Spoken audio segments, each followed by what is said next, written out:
Hi guys, welcome to the Witch House. Pull up a chair and let's have a chat. So, my first official video in the Witch House is going to be the continuation of my story of grief. I have been in the Witch House now 2 weeks, and I am almost 4 months since I lost my Andy. And it's true what they say, that you don't cry as much as you did those first couple of months. There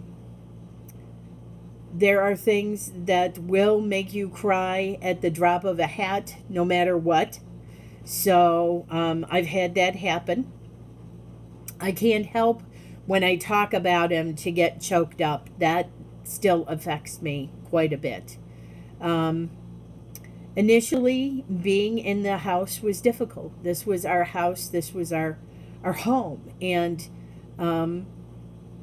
he's still very much present in the house and present in my mind as I move forward and reestablish myself in the home here. The unpacking is coming along really, really well, and I am, well, actually, what I should say is the other day it kind of dawned on me that I had completely lost my witchy practice. I haven't done anything. In the last couple of weeks since I moved in, I haven't lit any incense. I haven't lit any candles. I really haven't talked to my God and Goddess. I haven't done any kind of practical witchcraft whatsoever since I've been here. And last night I decided that has to change. That has to change. I'm missing that part of myself. And that gives me great comfort and solace in those daily practices, in talking to my God and Goddess, and to, honoring them, and just the smell of the incense and the ambiance of the candles, and thinking about my connection to the universe and to nature and to my fellow man. And I miss that, and I very much need to get that back. And that's something, too, that you will find with grief, is that certain things will absolutely just fall away and disappear because you are so focused on your survival skills, is what I would call it. My root chakra. I have been heavily in my root chakra during this transition, looking for the stability and the framework and the practicality of starting over. And that through that I've lost, I literally throughout everything. I mean, I've had no daily witchy practice. I've had no practical practice at all. I haven't read any books. I haven't touched any of my cards. Like I said, no candles, no incense, no talking, no nothing. And then I also realized last night that I have not been taking my medication regularly, so I haven't been following that schedule for probably the same amount of time, the last 2 or 3 months.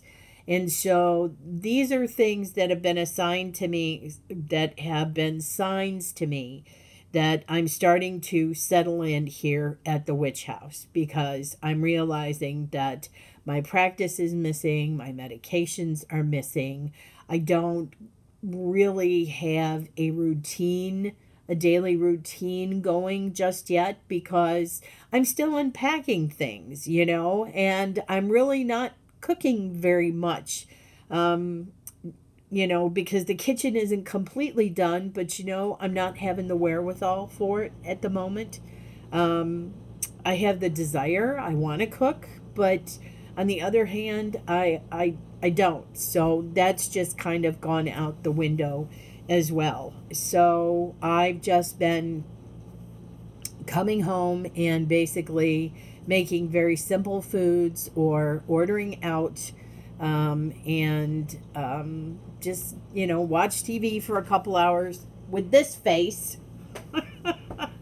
And then, it's back into bed and you do the work routine. During the week, I don't get an awful lot of time to work on the house. I do most of my work and my unpacking on Saturdays, and I make it a full on day.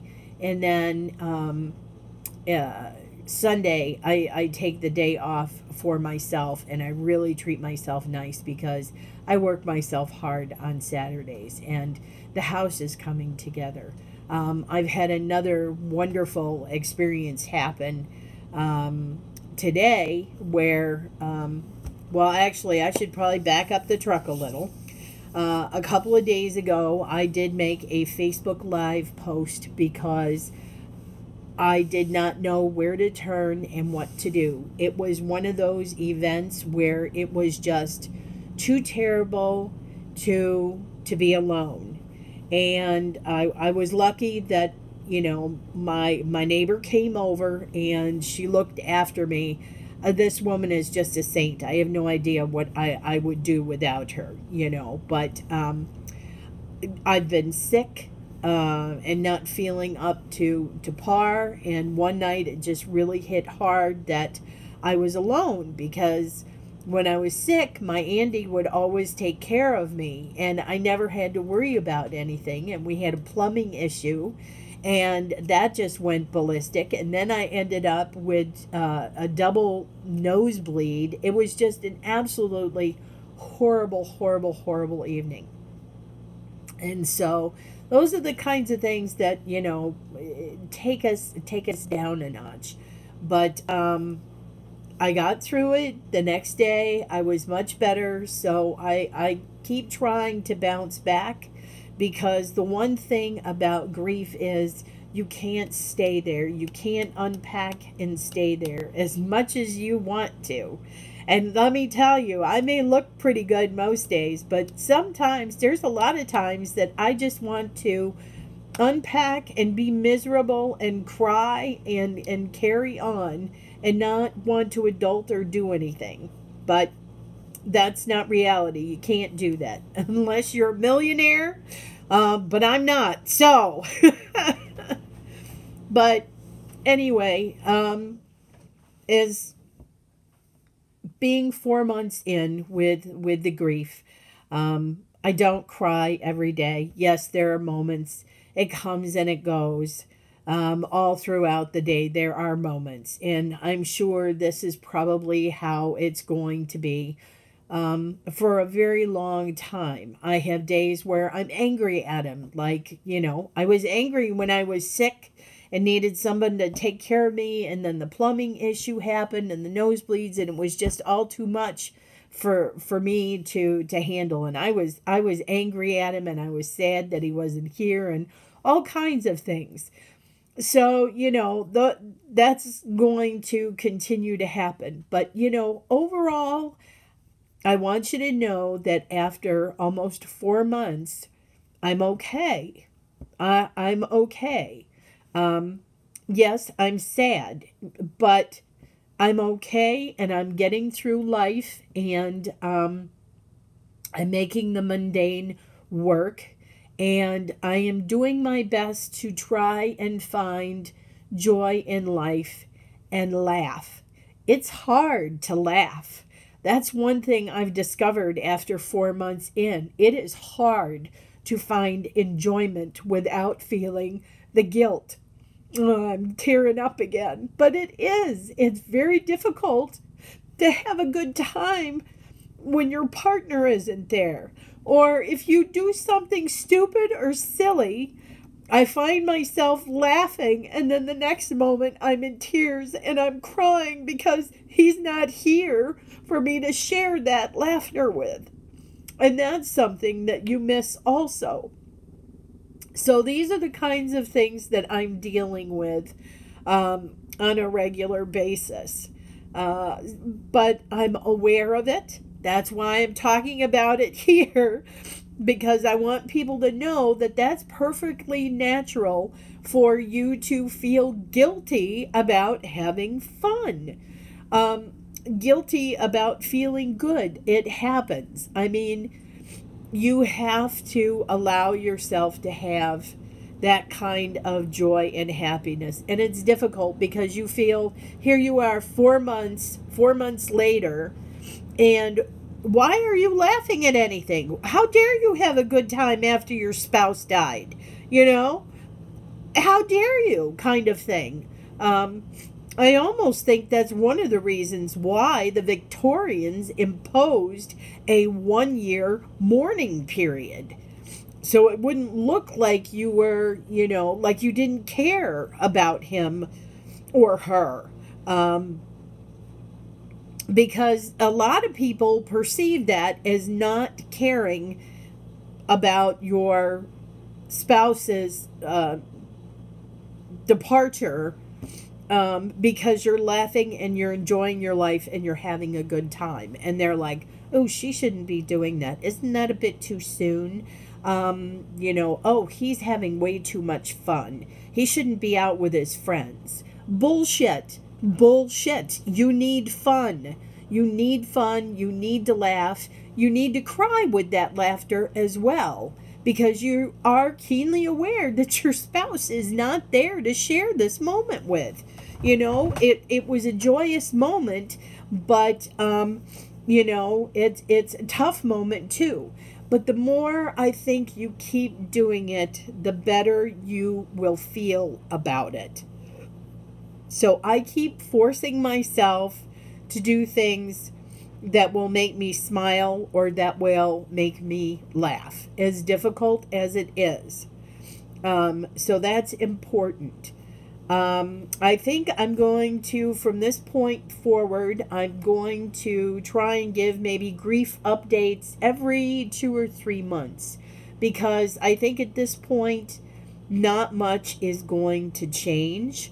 The emotions are still going to be there, but they are going to be less and less on the surface, and I think they won't come as quickly as they have. I think that'll slow down maybe by the time I get to 6 months. I don't know. There's no time limit on grief. There's no right way to grieve or wrong way to grieve. I am merely talking about my journey and my feelings and what I'm experiencing, having to go through this myself.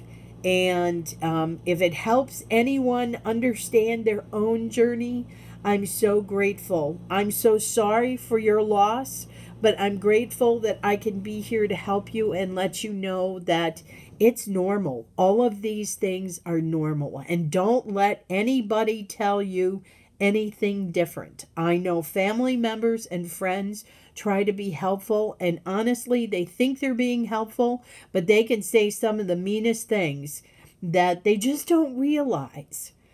And so it's okay. It's okay. You're okay. That's the main thing. You have to understand you are okay. This is okay. It's your journey, nobody else's. But all of us have one thing in common. We know what it feels like to lose a spouse. So just keep that in mind. Anyway, that is my video for tonight on my journey, my 3 to 4 month in with grief. And here's looking to the future. Oh, I love you guys so very much. So very much. And I will see you on the next video.